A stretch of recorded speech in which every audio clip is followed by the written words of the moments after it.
Terdakwa Richard Eliezer akan menghadapi sidang tuntutannya pada Rabu mendatang dalam kasus pembunuhan berencana Yosua. Bagaimana Kejaksaan Agung menilai kinerja jaksa penuntut umum dalam kasus Sambo? Kita akan. Tapi Ricky Rizal dengan kesadarannya menyatakan dia tidak kuat, tidak berani, sehingga dia menolak. Lalu dia perintahkan Richard Eliezer Pudiang Lumiu. Dan kemudian saksi Richard Eliezer Pudiang Lumiu langsung mengiyakan perintah dari saksi Ferdi Sambo tersebut. Keterangan saksi Richard Eliezer Pudiang Lumiu tidak tergambar adanya paksaan, baik itu dalam bentuk kekerasan maupun ancaman kekerasan yang mempunyai pengaruh demikian rupa dari saksi Ferdi Sambo yang mengakibatkan. Kasus pembunuhan Brigadir Joshua ini adalah salah satu kasus yang sangat menyita atensi masyarakat ya, karena pertama pembunuhan ini dilakukan oleh seorang jenderal bintang 2 dan menjabat sebagai Kadif Propam di internal Polri. Kemudian melibatkan juga banyak para petinggi Polri lainnya yang juga terseret dalam kasus ini. Dan kemudian yang ketiga, pembunuhan ini dimanipulasi dengan skenario yang sangat apik meskipun pada akhirnya terbongkar. Nah, jaksa menuntut Richard Eliezer dengan tuntutan 12 tahun penjara. Dan gue melihat di berbagai macam konten pemberitaan di YouTube bahwa masyarakat Indonesia itu banyak yang kecewa dengan tuntutan tersebut dan menilai bahwa kejujuran si Richard Eliezer ini nggak ada artinya gitu. Banyak yang mengatakan bahwa jadi orang jujur di Indonesia itu percuma gitu. Kenapa jaksa menuntut 12 tahun penjara dan apa saja alasannya? Dan sebetulnya tuntutan jaksa itu sedikit banyak sama dengan perspektif gua ya. No offense ya teman-teman, karena ya as you know lah, kita ini kan negara demokrasi dan kita mempunyai hak untuk berbeda pendapat dan itu diatur dalam undang-undang. Nah, pertama gua bakal mengatakan dan mengawali bahwa sudah terbukti bahwa dia yang membunuh Brigadir Joshua atas perintah Ferdi Sambo. Nah, di dalam KUHP itu jelas teman-teman, pasal 340 tentang pembunuhan berencana, bahwa barang siapa yang menghilangkan nyawa seseorang dengan sebelumnya direncanakan terlebih dahulu, dan memang fakta persidangan mengatakan demikian, bahwa Richard Eliezer itu sudah merencanakan hal tersebut dengan Ferdi Sambo. Bahkan dalam kesaksiannya pun dia mengatakan bahwa sempat mengisi magazinnya dengan peluru, dan itu sudah sangat menjelaskan bahwa pembunuhan tersebut sudah sangat terencana. Bukankah si Richard ini sudah berkata jujur dan menjadi justice kolaborator sehingga kasus di persidangan itu dapat terbuka dengan terang benderang? Pertama begini, kalau misalkan kalian yang mengikuti kasus ini dari awal, dan kebetulan saya juga mengikuti kasus ini dari awal, sebetulnya Richard Eliezer itu berkata jujur tidak sedari awal teman-teman. Dia sempat mengikuti skenarionya si Ferdi Sambo ini dengan skenario saling tembak gitu kan awalnya.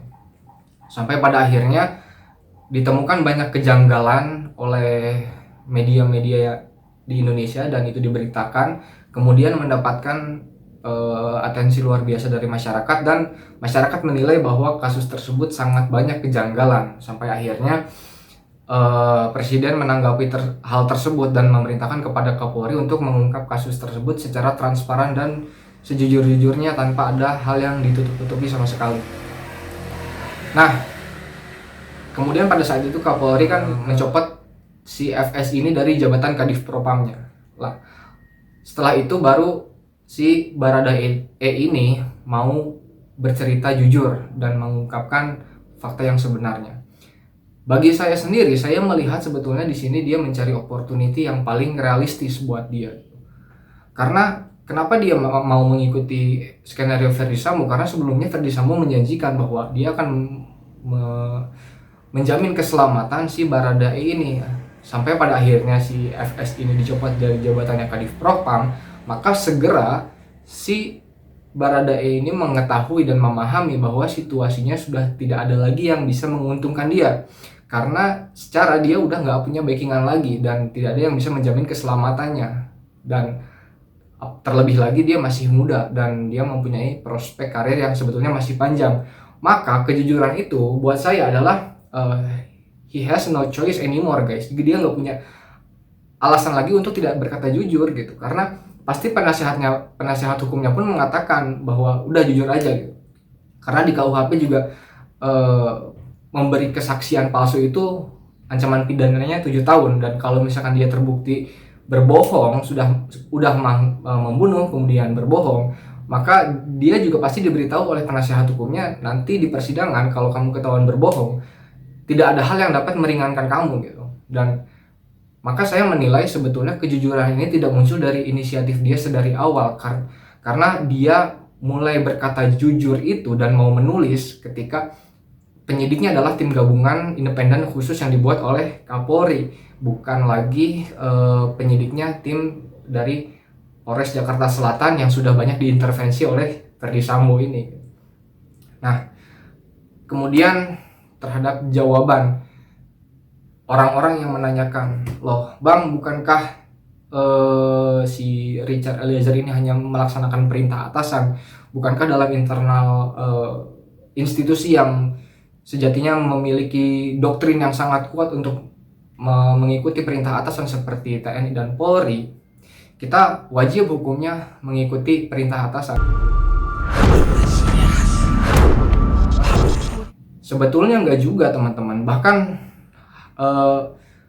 itu ada hukumnya tertuang dalam peraturan Kapolri ya, Perkap pasal 6 ayat 2 Perkap nomor 7 tahun 2022. Di situ disebutkan bahwa setiap pejabat Polri yang berkedudukan sebagai bawahan wajib menolak perintah atasan yang bertentangan dengan norma hukum, norma agama, dan kesusilaan. Dan kemudian ada juga yang mengatakan, Bang, bukankah dia tidak mempunyai daya apapun, kekuatan apapun untuk menolak perintah atasan karena ada alasan pemaaf bagi dia gitu. Jadi memang di dalam KUHP itu disebutkan memang ada orang-orang tertentu yang sebenarnya secara kasat mata terlihat melakukan tindak pidana kejahatan, akan tetapi mereka dalam perbuatannya dibenarkan atau dimaafkan gitu. Dan itu memang tertuang dalam pasal 48 KUHP ya. Seperti contohnya ketika dalam situasi kebakaran, pemadam kebakaran mau tidak mau memecahkan kaca untuk menyelamatkan orang. Sebetulnya secara hakikat merusak properti milik orang lain itu kan tidak dibenarkan, akan tetapi karena keadaan darurat maka hal itu dibenarkan. Kemudian alasan untuk membela diri, seperti misalkan yang beberapa tahun kebelakang terjadi di Bekasi, ada orang Madura yang dibegal di flyover, kemudian orang Madura itu melawan sampai si begalnya malah meninggal gitu, dan hal itu dibenarkan oleh undang-undang gitu karena untuk membela diri. Kemudian melaksanakan undang-undang seperti contohnya tim eksekutor ini ya, hukuman mati gitu. Secara kasat mata memang membunuh orang itu kan tindak pidana kejahatan, akan tetapi mereka tidak dipersalahkan dan mereka justru dibenarkan karena melaksanakan perintah undang-undang dan mereka menjalankan tugasnya sebagai tim eksekutor penembak mati begitu. Itu alasan pembenar. Kemudian alasan pemaaf itu sebetulnya ada bagi seperti orang yang kehilangan akalnya. Makanya kenapa orang gila tidak dikenai hukum kan, baik dalam hukum agama maupun dalam hukum positif, karena ya secara hakikat mereka pun sebetulnya memang tidak bisa berpikir dan tidak bisa mempertanggungjawabkan perbuatannya. Kemudian ada alasan pemaaf lain adalah ketika di mana situasi seseorang mendapat ancaman langsung yang mengancam keselamatan nyawanya gitu. Nah, jadi sebetulnya orang-orang itu banyak yang menggunakan alasan ini sebagai argumentasi mereka membela si Richard Eliezer. Akan tetapi di fakta persidangan sayangnya si Richard Eliezer-nya pun tidak mengatakan bahwa ada ancaman dari si Kadif Propam ini, mantan Kadif Propam ini. Tidak ada ancaman dari Ferdy Sambo jika dia tidak mau membunuh Brigadir Joshua. Sedangkan alasan pemaaf tersebut bisa saja dilakukan, bisa saja diimplementasi dan diterapkan dan dijadikan sebagai argumentasi andai fakta kejadian mengatakan bahwa si Richard Eliezer ini memang diancam, baik misalkan diancam ditodong langsung dengan pistol oleh si FS ataupun memang mendapat ancaman secara verbal. Tapi persoalannya bahkan sebelum si Richard Eliezer ini dipanggil untuk menembak si Joshua, orang yang pertama dipanggil untuk membunuh Joshua itu kan Ricky Rizal. Akan tetapi si Ricky Rizal ini menolak dengan alasan bahwa mentalnya belum siap. Dan yang menjadi fakta adalah sampai akhirnya pun si Ricky Rizal ini tidak dibunuh. Jangankan dibunuh oleh si Sambo karena tidak mau melaksanakan perintahnya, diancam untuk dibunuh pun dia tidak gitu, karena tidak mau melaksanakan perintah atasan. Nah, maka saya masih belum melihat alasan pemaaf bagi si Ricky Rizal ini. Kemudian ada juga yang mengatakan argumentasinya adalah pasal 51 KUHP ya. Di situ memang terdapat juga alasan pemaaf bagi seseorang yang melakukan perintah jabatan begitu. Nah, persoalannya yang saya tidak pahami kenapa banyak bahkan ahli hukum di Indonesia yang tidak membaca pasal ini secara keseluruhan dan tuntas gitu. Karena memang yang dijadikan argumentasi orang-orang yang membela Richard Eliezer sampai minta dibebaskan itu, mereka mengatakan bahwa argumentasinya seperti ini. Barang siapa melakukan perbuatan untuk melaksanakan perintah jabatan yang diberikan oleh penguasa yang berwenang tidak dipidana. Oke, itu memang tertulis dan termaktub dalam KUHP pasal 51. Akan tetapi ini belum selesai teman-teman, masih ada pasal lanjutannya, yaitu di pasal 2, masih di di ayat kedua di dalam pasal yang masih sama. Yaitu bunyinya seperti ini, perintah jabatan tanpa wewenang tidak menyebabkan hapusnya tindak pidana. Tidak menyebabkan hapusnya pidana, kecuali yang diperintah dengan itikat baik, mengira bahwa perintah yang diberikan dengan wewenang dan pelaksanaannya termasuk dalam lingkungan pekerjaannya. Nah, jadi pasal 51 ayat 2 ini menjelaskan bahwa perintah jabatan tanpa wewenang itu tidak menyebabkan hapusnya tindak pidana. Maka memang kalau misalkan merujuk pada pasal ini, harusnya kita membaca ini sampai tuntas. Dan ketika kita membaca pasal ini sampai tuntas, sampai ke ayat 2, maka kita tidak menemukan alasan pemaaf bagi Richard Eliezer gitu. Kecuali jika yang diperintah dengan itikat baik mengira bahwa perintah yang diberikan dengan wewenang dan pelaksanaannya termasuk dalam lingkungan pekerjaannya. Pertanyaan saya, sorry to say ya, sebodoh apa sih si Richard Eliezer ini sampai bisa-bisanya mengira bahwa membunuh rekannya atas perintah atasannya itu bagian dari kewenangannya dan bagian dari ruang lingkup pekerjaannya. Kemudian yang tidak kalah pentingnya adalah saya melihat ada aspek hukum lain teman-teman. Jadi dalam ilmu hukum itu ya, salah satu sumber hukum itu adalah jurisprudensi. Mungkin buat teman-teman yang sekolah di Fakultas Hukum sudah tahu istilah ini ya. Jadi jurisprudensi itu adalah putusan hakim yang digunakan sebagai rujukan hakim selanjutnya di kemudian hari jikalau terdapat kasus yang sama gitu. Jadi yang saya takutkan dan yang saya ingin pertanyakan kepada teman-teman, kalau misalkan hari ini kita menuntut Richard Eliezer bebas dengan alasan dia hanya melakukan perintah jabatan dari atasannya yang sebenarnya tadi sudah kita bahas tadi, itu tetap tidak bisa dibenarkan ya, karena secara undang-undang pun kriterianya tidak terpenuhi gitu.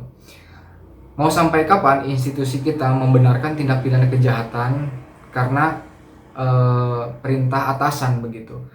Kalau misalkan teman-teman ingat, setahun ke belakang juga sebelum kasus Verdi Sambo ini ada kasus Kolonel Prianto yang menabrak sejoli di Nagreg ya, di Garut, Jawa Barat, dan kemudian jenazahnya dibawa oleh mereka berdalih akan membawa jenazah tersebut sebelumnya ke rumah sakit karena memang keadaannya masih belum meninggal, akan tetapi pada akhirnya kedua jenazah sejoli itu dibuang di sebuah sungai di Jawa Tengah ya.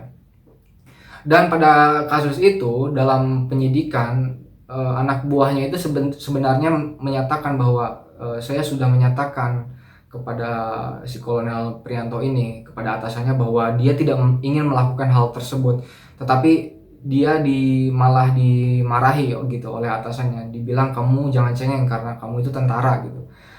Nah, yaitu yang saya ingin tanyakan, mau sampai kapan kita menggunakan dalih pembenaran karena alasan perintah atasan begitu, sedangkan sebetulnya di dalam institusi itu sendiri, baik di internal Polri maupun TNI, ada peraturannya yang menjelaskan bahwa kita sebagai bawahan wajib hukumnya menolak perintah atasan yang menyeleweng dari norma hukum, norma agama, dan norma kesusilaan. Dan harus diingat teman-teman bahwa pasal 1 ayat 3 Undang-Undang Dasar 45 ini menyebutkan bahwa negara kita ini adalah negara hukum. Jadi panglima tertinggi dari seorang prajurit itu bukanlah atasannya, akan tetapi hukum itu sendiri. Teman, sebelum gua tutup videonya, gua bakal ngajak kalian semua buat tafakur dan kontemplasi lah ya, buat diri kita pribadi masing-masing. Andai kalau misalkan kalian ditempatkan posisi yang sama seperti keluarganya Brigadir J, apakah kalian akan masih tetap menyuarakan dan menuntut hal yang sama, bahwa si Baradae ini tidak layak untuk dijatuhi hukuman 12 tahun penjara karena terlalu berat, mengingat dia sudah menjadi justice kolaborator? Padahal ya sudah saya panjang lebar ceritakan alasan dibalik tuntutan jaksa tersebut ya. Padahal jelas-jelas yang membunuh anggota keluarga kita, kalau kita sedang menempatkan posisi kita di keluarga Brigadir Joshua ya, yang membunuh anak kita adalah si Baradae ini. Apakah kita akan masih menyuarakan hal yang sama? Yang saya takutkan teman-teman, jangan sampai keluarga Brigadir J ini mereka tersudutkan oleh opini publik yang menyatakan bahwa Richard Eliezer tidak bersalah, sedangkan sebetulnya mereka sendiri masih belum mengikhlaskan kalau misalkan Baradae ini diputus oleh pengadilan bahwa pidana penjaranya di bawah 12 tahun penjara gitu. Itu yang saya takutkan teman-teman. Jangan sampai sosial media itu dan omongan netizen ya yang snowballing itu bisa mengintimidasi mereka, keluarga Brigadir Joshua ini, yang bahkan keadilan pun mereka belum dapatkan gitu. Oke, mungkin konten hari ini cukup sampai di situ aja teman-teman. Semoga kedepannya gue bisa upload video lagi yang semoga bermanfaat buat kalian, biar nambah-nambah perspektif baru. Oke, see you on the next video. Goodbye.